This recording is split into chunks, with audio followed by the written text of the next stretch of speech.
My obsessed twin sister stole my husband to get his $250 million company. Within a week, he died in an accident. She laughed at his funeral and said, "My plan was successful."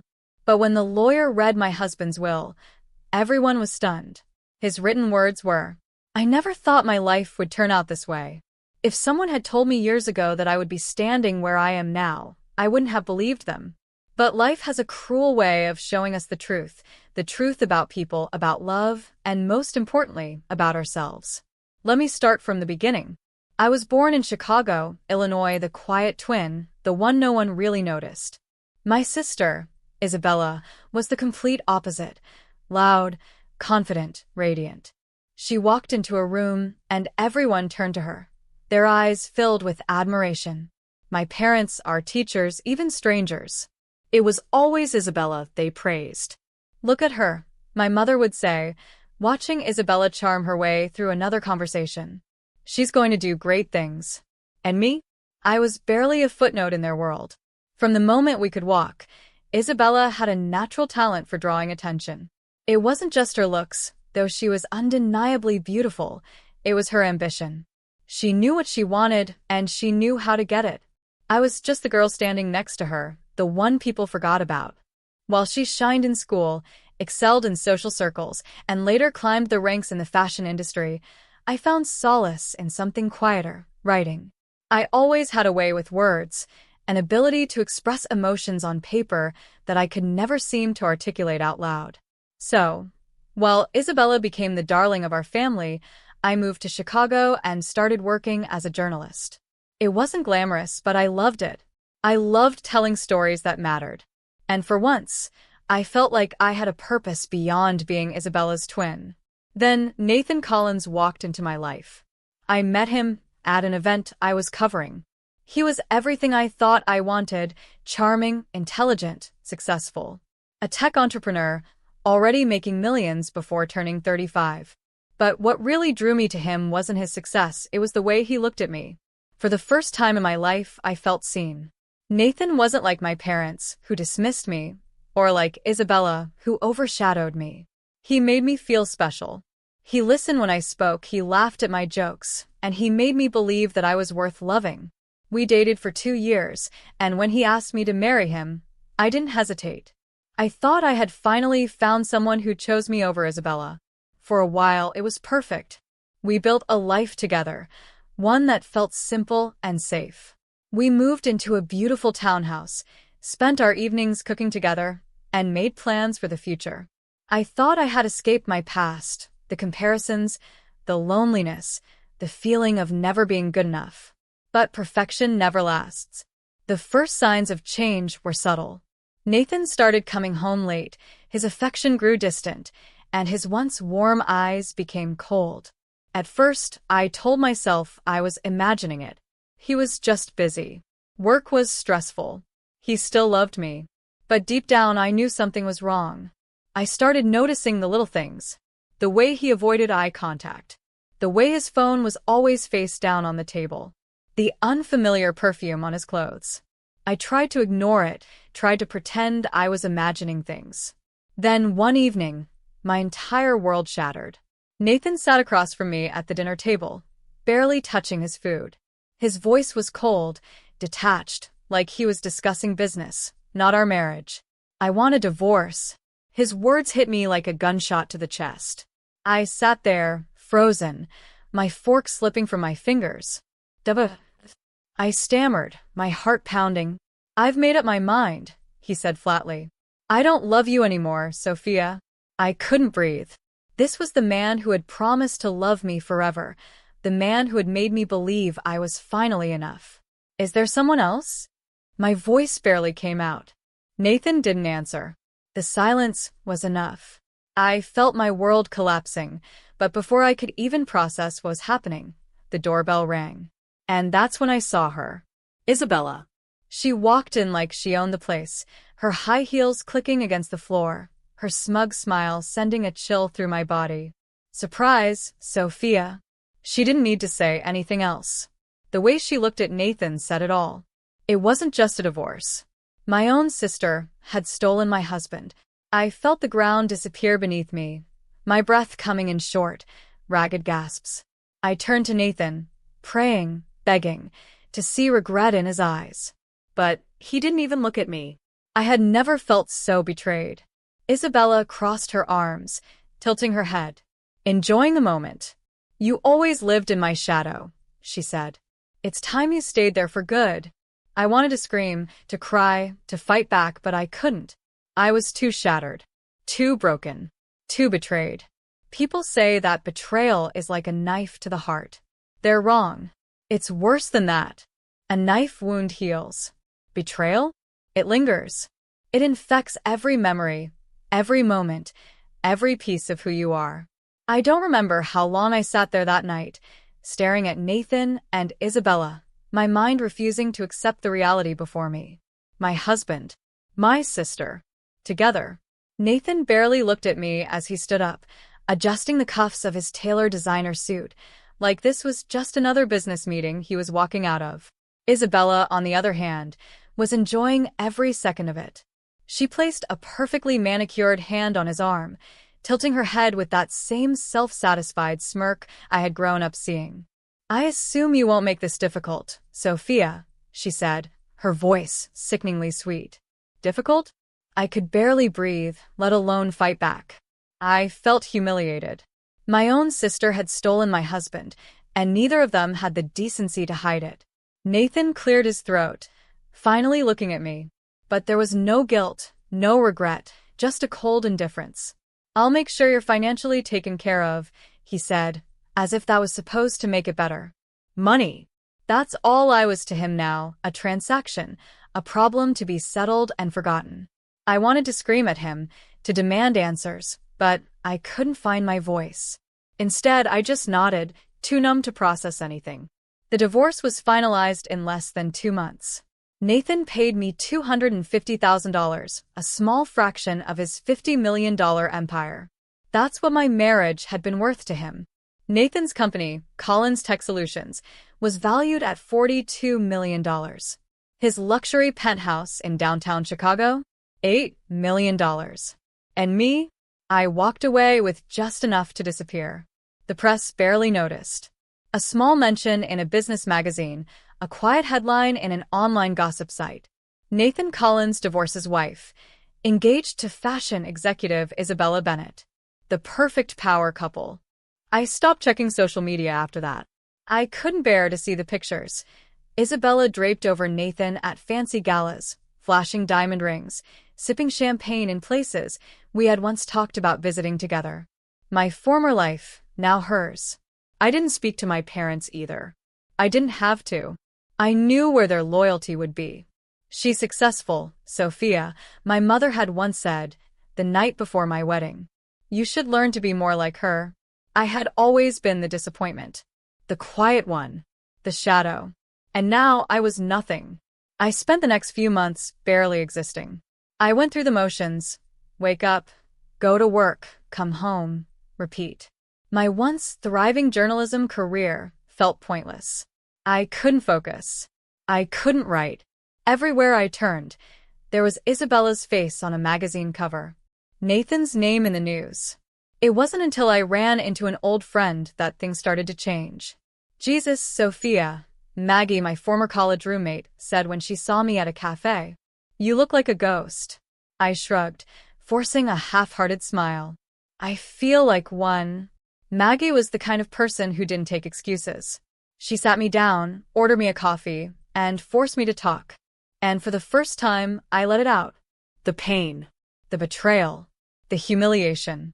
By the time I finished, my hands were shaking, my coffee untouched. Maggie leaned forward, eyes burning with anger. "And you just let them win?" Her words hit me harder than I expected. Win? That's what Isabella wanted, wasn't it? She didn't just want Nathan. She wanted to see me broken. And I had let her. That night, for the first time in months, I didn't cry myself to sleep. Instead, I felt something else rising inside me. Something I hadn't felt in years. Determination. I had lost everything. But I wasn't going to stay down. Not anymore. The next morning, I woke up before the alarm rang. A first in months.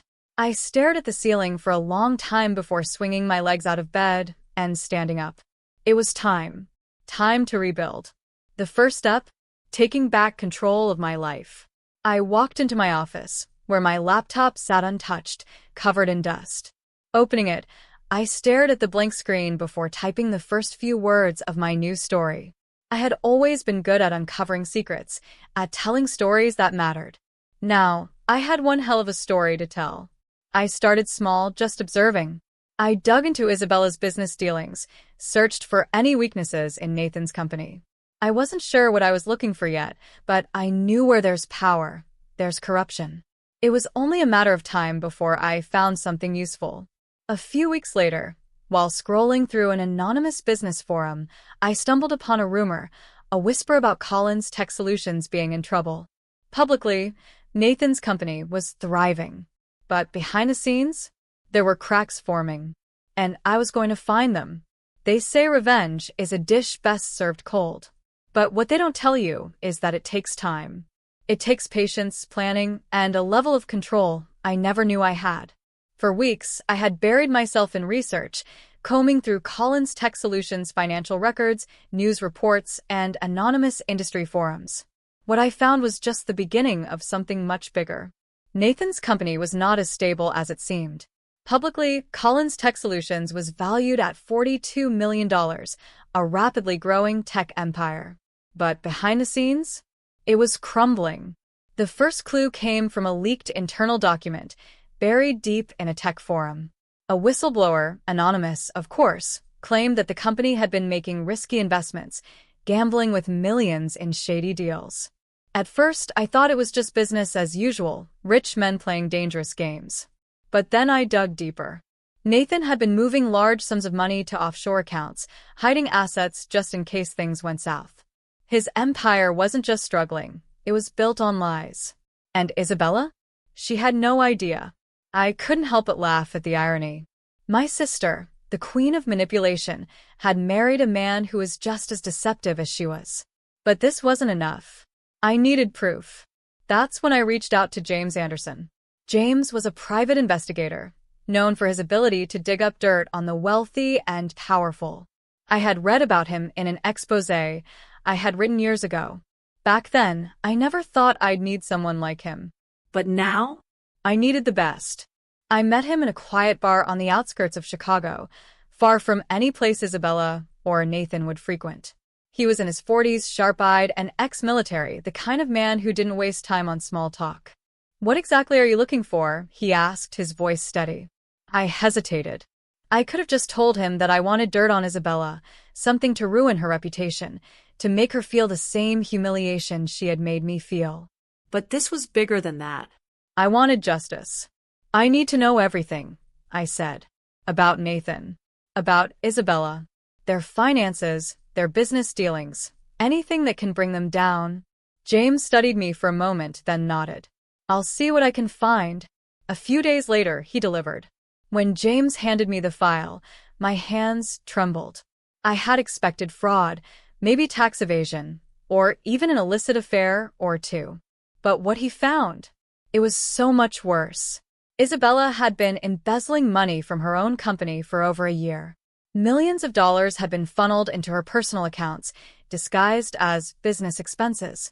Nathan, meanwhile, had been laundering money through shell companies, fake businesses created to hide illegal transactions. They were both criminals in different ways. And now I held the evidence. I didn't want to go public just yet. That would be too easy. Too quick. No, I wanted to watch them fall apart from the inside. I started with Isabella. A simple anonymous tip to the board of directors at her company. Within a week, the company launched an internal investigation. The next step? Nathan. Using a fake email account, I sent the financial documents James had found to one of Nathan's biggest investors, a man known for having zero tolerance for dishonesty. Within days, whispers of fraud began to spread through the business world.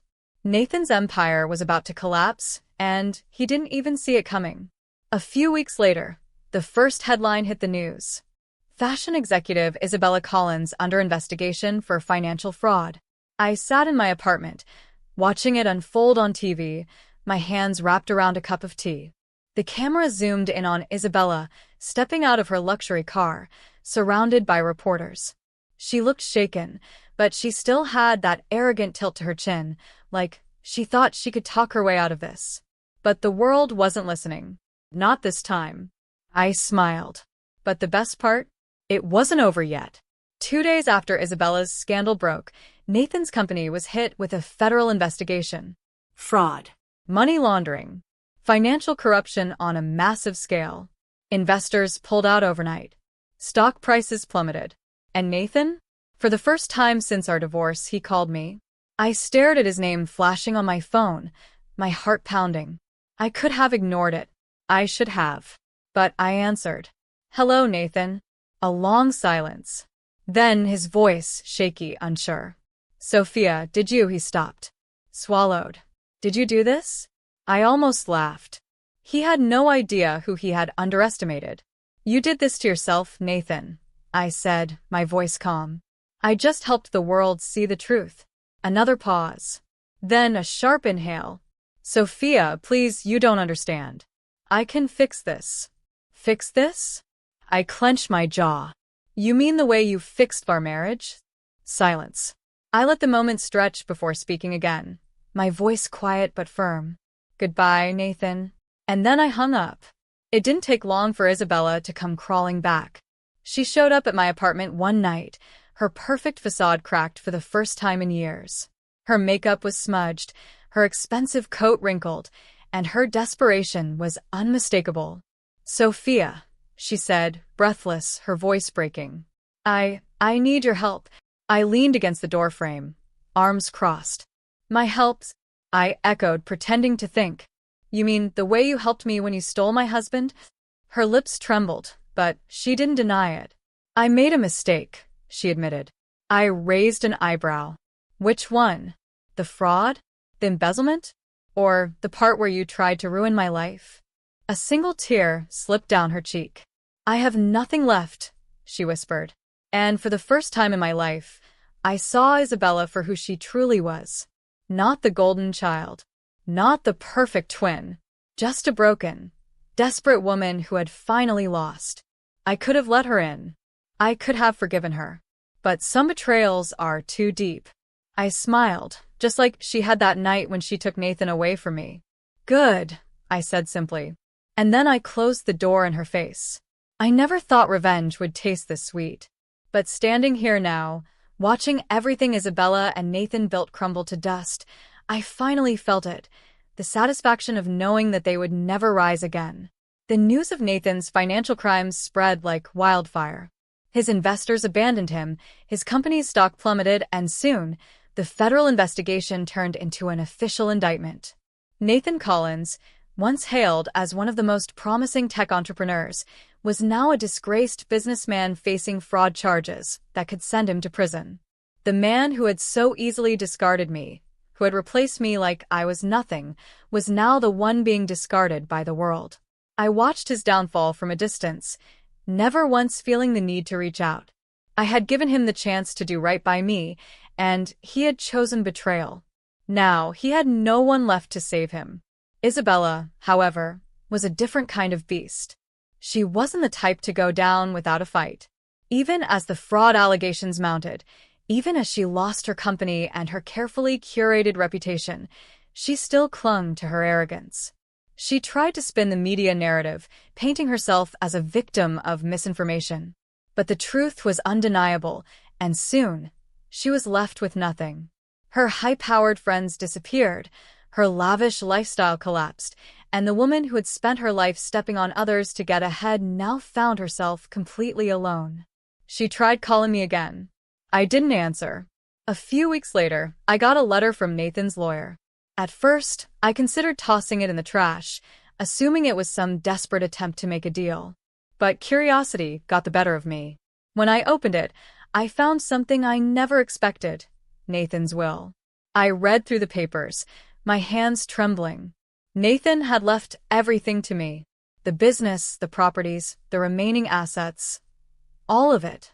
At first, I thought it had to be a mistake. Why would a man who betrayed me, who destroyed my life, suddenly decide to hand me everything he had left. Then, I saw the letter attached. Sophia, I know you'll probably never forgive me, and I don't blame you. I don't deserve it.